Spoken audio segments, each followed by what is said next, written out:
I think they're both hinting that they've broken up, or at least Meghan is. There is definitely something going on where they are now completely separate from each other. Let's start with what everyone's whispering about, and what she'd never say outright. If Meghan wanted to answer the rumors without handing anyone a headline, she wouldn't post a statement or step onto a press podium. And of course, where's Harry? These two at war over their individual projects. She'd do something quieter and smarter, a throwaway line planted in the middle of a story about something else, a knowing smile when a guest mentions unexpected seasons, a ring that appears one day and doesn't the next, a dinner for one that feels more like a wink than a confession. And now you've got Meghan making a dinner for one. It's almost like she's hinting and she wants the world to know.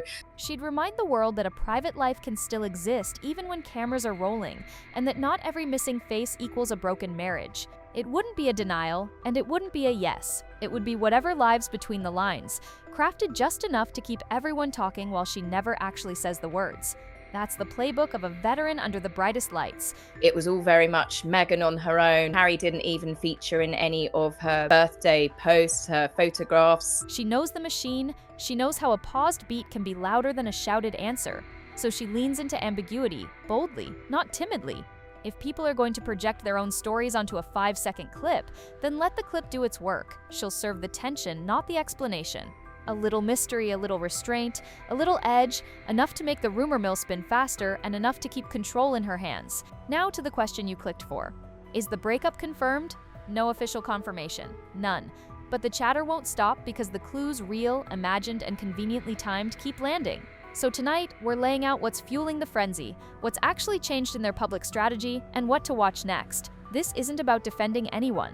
It's the old school approach. Lay out the pieces, place them on the table, and let smart viewers decide what fits.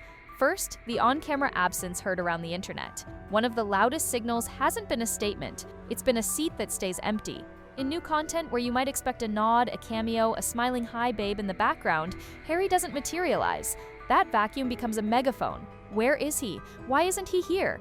Is solo a choice or a consequence? The answer may be simpler than the conspiracies. Sometimes a project is positioned around one person for clarity, branding, and pace. Think of it like a talk show anchored by a single host. You don't stuff two stars into the same frame if the format is designed to elevate one voice. But online, strategy gets mistaken for signal. An editorial choice that makes sense in production becomes Exhibit A in the They're Done case file. And yet, you still catch the traces. The affectionate references that drift through the conversation, the offhand mentions that suggest a shared life if not a shared segment. This is the paradox. Deliberate separation for brand clarity looks identical to a relationship separation on social media feeds that thrive on the smallest discrepancies. If you're trying to make a one-host show breathe, you keep the frame clean. If you're trying to kill a rumor, you do the opposite and bring the spouse out for a wave. Which goal wins? The choice says more about their media priorities than about their marriage. Next, the tonal pivot. Early critics said the earlier format was slower, pretty, polished, but stretched thin on substance. The new vibe feels faster and more conversational. Less watch me do and more let's talk. It plays to Meghan's strengths, poise, polish, and rapport. Changing lanes isn't just aesthetics, it's survival. You evolve or you stall. And when you evolve, you inevitably leave something behind. In this case, the couple's on-screen togetherness. By centering the camera on one voice, you sharpen the brand but invite questions about the off-camera reality. It's the classic trade, clarity in product, noise in tabloids. Now the business choreography. Product drops, restocks, menu cards, teas, spreads, whatever the SKU, the timing keeps hugging the content calendar. That's not scandal, that's marketing. You align episodes with inventory because attention is oxygen, but timing is a double-edged sword. Sync launches too neatly, and cynics say you're manufacturing buzz to paper over deeper problems. Stagger them, and you miss the wave. If you're Meghan, you ride the wave you built, take the attention, and funnel it cleanly to the store window. The risk? People assume the personal is just a lever for the commercial. The reward? Conversion. Of course, the rumor machine doesn't run on scheduling alone. It runs on absences, micro-expressions, and carefully curated silence. No joint anniversary post? Thread explodes. A solo appearance with a topic about new chapters? Whole timelines turn into private investigators. Without official confirmation, speculation becomes the currency, and speculation pays better when it's dramatic. That's where Meghan's indirect but bold approach thrives. She never feeds the theory directly. She stylizes the pause. Viewers, pulled between it's fine and it's finished, keep watching, keep commenting, keep returning for one more hint. In modern PR, attention is the scoreboard, Ambiguity, deployed well, keeps you on the field longer than clarity does. Meanwhile, there's the Harry factor. Complex, loaded, not easily compressed into a thumbnail. He's built equity in charitable spaces. He's also weathered headwinds from organizations he's associated with, and from tense public disputes that haven't helped the steady statesman image. That mix makes every public decision a calculation: appear and lend his glow, or avoid the frame so scrutiny doesn't cross-contaminate a different project. If you're managing risk, keeping him out of certain episodes could be less a marital signal and more a PR firewall. That's not romantic, it's rational. But rational explanations rarely beat viral theories. The camera doesn't capture nuance, it captures presence. And when presence is missing, rumors grow teeth. Zoom back out. There's also legacy. That word matters to people who respect old-fashioned structures and long-game reputations. A marriage, a family name, a certain level of decorum. Those aren't just headlines, they're institutions in the public mind. If Meghan and Harry were truly finished, a clean break would arguably serve both legacies better than an endless haze. You'd see careful statements, divided property and press block language, a line down the middle of the brand map. We haven't seen that. What we've seen is the opposite, a blurring that preserves optionality. In media terms, optionality is power. It lets you pivot next month without contradicting last month. It keeps bridges standing even if they're not in daily use. Let's talk signals people misread constantly: jewelry, captions, and cooking for one. Jewelry is a Rorschach test. Wear it, don't wear it, switch it out. And the internet will write 1,000 meanings. Captions get stripped of nuance and turned into manifesto. A shot of a simple meal becomes message sent. But personal life isn't a police procedural where every prop proves intent. Sometimes a white shirt is just a white shirt, a solo dinner is just an easy night, and a ring left in a drawer is just a forgetful morning. When you build entire theories on optics, you'll always find a frame that agrees with you. That's how confirmation bias works. The clip you choose becomes the truth you want. Still, something has changed, and pretending nothing has is just as naive as pretending everything has. The on-screen model now treats Meghan as a standalone host with guests rotating through her world. The couple's strategy looks more parallel than braided. That creates a narrative gap viewers try to fill. Whether it's a temporary PR stance or a long-term personal reality is the only question that matters, and the only answer they haven't given. Here's another angle that gets lost in the noise: audience fatigue. The more often you shout "confirmed," the less anyone believes you when something actually is. Meghan, for all the criticism, knows that. She's learned that if you hand out hard answers, people will immediately demand newer ones. So she offers soft answers instead. Playful asides, wry smiles, the kind of ambiguity that lets fans defend her and critics doubt her at the same time. It's a high-wire act, but it keeps the discourse alive without painting her into a corner. Let's touch on Netflix and the business of attention. If the partnership was collapsing, you would see it in the slate: cancellations, sudden silence, partners quietly stepping away. What you see instead is a content machine that is still at minimum humming. A show positioned around one star is not a death certificate for a marriage. It's a common-sense television decision. Plenty of couples in entertainment keep their unions private while their projects diverge. The public rarely believes it because we're trained to think love must be content. That's a modern myth, not a rule. There's also the money question. People assume Harry bankrolls everything because they remember the earliest deals rolling in off his last name. That's a dated lens. Brands care about conversion, not surnames. If Meghan's solo vehicle converts episodes to checkouts, moments to merchandise, then the machine will keep supporting it. If it doesn't convert, you'll see quieter shifts, fewer restocks, fewer tie-ins. That's how you'll know where the wind is actually blowing, not from a blurry paparazzi snap, but from the cadence of commerce. Watch the calendar and the product page, not just the gossip thread. Now, to the viewers who've stuck around, let's separate 4 common narratives and stress test them quickly. Narrative 1, they're done, and this is the soft launch of divorce. If that were true, you'd expect careful parallel messaging and early legal hygiene. Sources close, amicable, committed to co-parenting. You'd also expect fewer affectionate references, not more. Could a split still happen? Sure. But the breadcrumbs right now feel curated for ambiguity, not closure. Narrative 2, they're fine, they're just protecting what's left. This one fits the optional privacy play. Keep the camera centered on the project, keep the marriage off the table. It shields what matters most from the daily storm. Also plausible, especially if prior oversharing taught painful lessons. Narrative 3, they're strategically separate for brand reasons. In television and retail, clarity sells. 2 voices can muddy a format built for one. Splitting projects to minimize crossfire, especially when one half draws outsized scrutiny, can be a tactical win even if the relationship is intact. Narrative 4, there's real strain but not a break. Careers under pressure create distance. Schedules do damage. Teams pull in different directions. You can read the recent cadence either way. The indirection in her tone doesn't settle the question, it elongates it. So what would Meghan say if she wanted to say everything and nothing? She'd keep her answer human, not grand. Something about seasons changing, about learning to hold two truths at once, keeping what's sacred private while living a very public life. She'd acknowledge the noise without rewarding it, then steer the conversation back to work, to guests, to the people on screen who aren't her. She'd shift the spotlight off the marriage not because it's broken, but because she wants it off limits, at least for now. The old guard approach, what I call the traditional lane, would advise exactly that. Keep statements rare. When you speak, make it count. Be measured. Don't play the internet's game of daily decoding. History favors those who don't panic every time a headline pops up. If that's the lane they've chosen, it explains the quiet, the careful references, the balancing act between visibility and restraint. And here's where we land. What is confirmed? Not a breakup? What is obvious? A strategic shift in how they're showing up together privately, separately, publicly.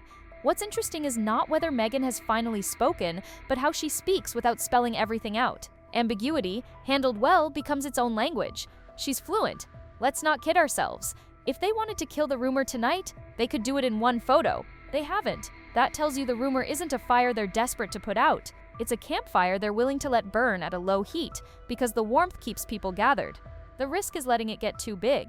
The reward is sustained attention without surrendering control. Every couple in the public eye learns where that line lives. The smart ones dance near it without falling over. As for what comes next, watch three things. First, timing. Do joint appearances cluster around key launches, or do they vanish entirely? Second, language. Do references to each other stay warm and specific, or do they drift into corporate vagueness?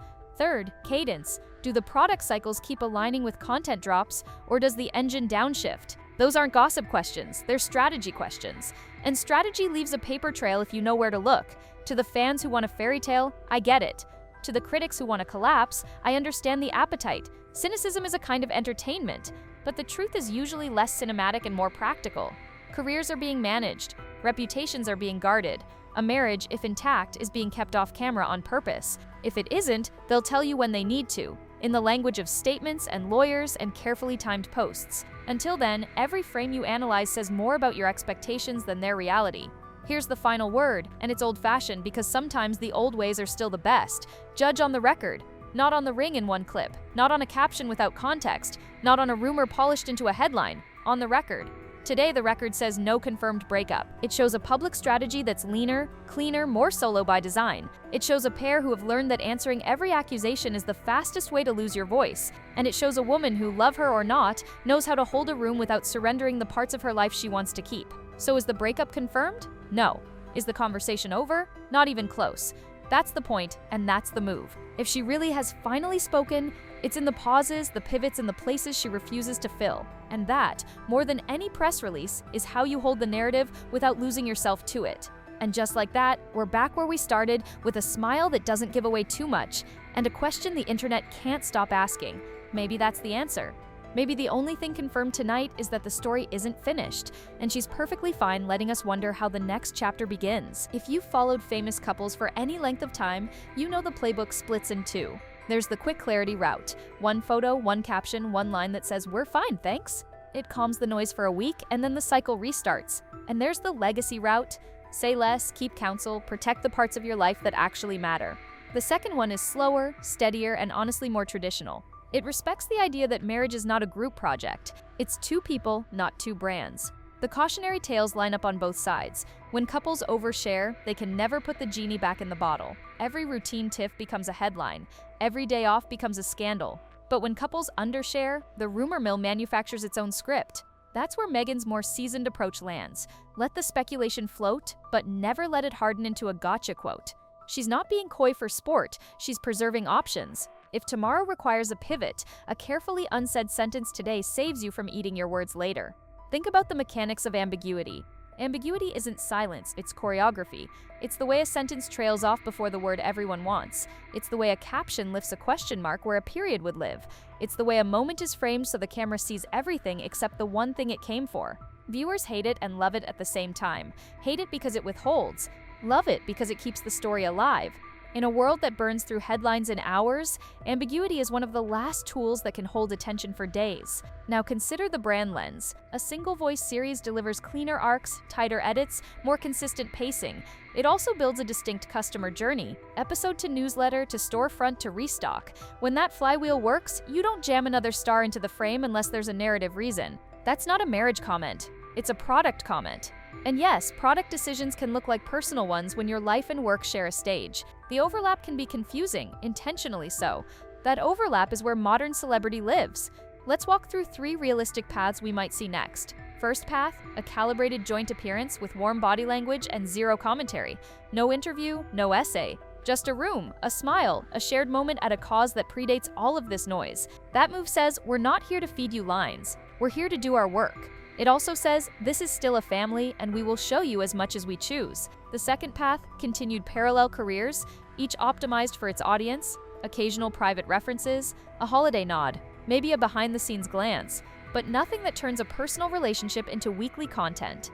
The third path, a controlled statement months from now, once the speculation has exhausted itself, framed in dignified language about respect and privacy. Notice how all 3 paths require restraint now. The common thread is patience. People underestimate patience because the internet rewards speed. But patience is what protects reputation in the long run. That's the old school rule the new school platforms try to erase. If you want staying power, you build it with the habits that kept reputations intact long before timelines existed. You don't litigate your home life in public. You don't let critics set your schedule. You don't trade your future peace for today's applause. However you feel about Meghan, that's the logic her current stance reflects. There's also the children. That's not a footnote. That's the main plot for any parent. Public figures who've survived the stormiest years almost always tighten the circle once kids are in the picture. They let the career be loud and the family be quiet. You can call it image control. You can also call it basic parenting. If the choice is between feeding the rumor mill and preserving a normal bedtime, you choose the bedtime. Call it old-fashioned. Many people would call it correct. Audience psychology plays its own role here. Viewers don't just want information, they want involvement. They want to feel like detectives. They freeze-frame clips, blow up pixels, translate ring angles into marriage metrics. That investigative energy is addictive. It creates a feeling of ownership over strangers' lives. But ownership is an illusion. And when the illusion runs into a boundary, when the subject simply refuses to say the one sentence the audience demands, the energy spills into outrage. That outrage is loud. It is not the same thing as truth. Let's stress test the signals obsessives keep citing. The ring. If it stays off, it means Splitsville. If it's on, it's performative. If it rotates, it's crisis management. That's how moving goalposts work. No outcome satisfies the theory. The dinner for 1. If she plates 2 servings, it's staged. If she plates 1, it's a message. If she eats out, it's avoidance. Sincere question. What evidence would actually count as nothing is wrong to people who need something to be wrong? The answer is none. Which is why people living in the story stop trying to win the unwinnable. Here's what would count if a split were real. Legal language, co-parenting language, a brief, respectful statement with no poetic hints or theatrical punctuation, quiet changes to property records, separate scheduled appearances that never re-overlap, a jointly requested privacy zone that credible outlets honor for at least 1 cycle. That's how grown-ups do hard things. That's how institutions protect themselves and their families. Until that happens, everything else is vibes. If you want a practical litmus test for the coming weeks, use the 3 C's. Cadence. Do the content drops continue as planned, or do they stutter? Coordination. Do you see intentional intersections? Charity events, acknowledgements, aligned messaging, or only accidental ones? Consistency. Are references to each other steady in warmth and specificity, or do they fall off a cliff into corporate vagueness? None of these are definitive alone. Together, they sketch a direction of travel without invented drama. And yes, the charitable footprint matters. Not in the tabloid way, gotcha shots and outrage spikes, but in the old-fashioned way, duty. Showing up where you've promised to show up. Owning what went wrong when it did. Putting beneficiaries back at the center. If you want to read tea leaves, watch that category. If the couple appears together anywhere first, it will be in service of something bigger than themselves. That's the respectable venue for a signal and the least cynical one. There's a temptation, especially for creators and commentators, to dial every analysis to maximum heat. That burns bright for about 24 hours. Then you have nothing left to say but a louder version of yesterday. The stronger move is restraint with backbone. Let the facts breathe. Call out what's real. Label what's rumor. Keep your predictions measured, your language precise, and your tone fair. Audiences feel the difference. They stay longer when you treat their time like it matters. So what does this mean for Meghan's imagined response? It means the line she walks early in this video, bold but indirect, isn't a gimmick, it's a thesis. She acknowledges the noise without bowing to it. She keeps control by refusing to produce the one sentence that would end the conversation, because ending the conversation would start a worse one. It's counterintuitive but smart. When you can't win on proof, you win on poise. For viewers who love closure, I have sympathy. Closure is clean. Closure is restful. But closure belongs to the people living the story, not the crowd narrating it. The honest trade we make as spectators is this: we get entertainment, they get boundaries. The moment we refuse that trade, the sport stops being fun and starts being cruel. Audiences that respect boundaries get better content in the long run. The people at the center stay human. They create more. They show up more. Everyone wins. Here's the paradox you can take to the bank. If a breakup were truly confirmed, the headlines would be bigger, louder, and astonishingly simple. There would be nothing to decode. The absence of that simplicity is not proof of harmony, but it is proof of non-finality. The story is still being written. And in stories still being written, the most honest position is curiosity without certainty. That's the stance this channel takes. That's the stance worth modeling. So if Meghan has finally spoken, she's done it in the only dialect that keeps the door open, the dialect of implication. A glance that cuts both ways. A mention that lands like a breadcrumb. An image that could be read two different ways depending on what you need it to mean. It's infuriating if you crave an answer. It's brilliant if you value control. And right now, control is the only currency that beats the rumor economy at scale. We end where tradition would end, with record, duty, and time. On the record today, there is no confirmed split. On duty, there is work ahead. Causes to serve, projects to deliver, reputations to steward. On time, the only judge that never rushes. We'll see who chose wisely. If a public reconciliation needs to happen, it will. If a dignified parting is in the cards, it will be announced like adults, not acted out via Easter eggs. Until then, the fairest sentence is the simplest. Uncertainty is not evidence, and speculation is not news. And if you've made it this far, you already understand why that sentence matters. You came for an answer. You stayed for a standard. Keep that standard with you the next time a headline tries to tell you what a missing ring means. You'll read sharper, you'll think clearer, and you'll be the person in the comments who separates heat from light. Because in a world addicted to heat, light is the one thing that never goes out of style.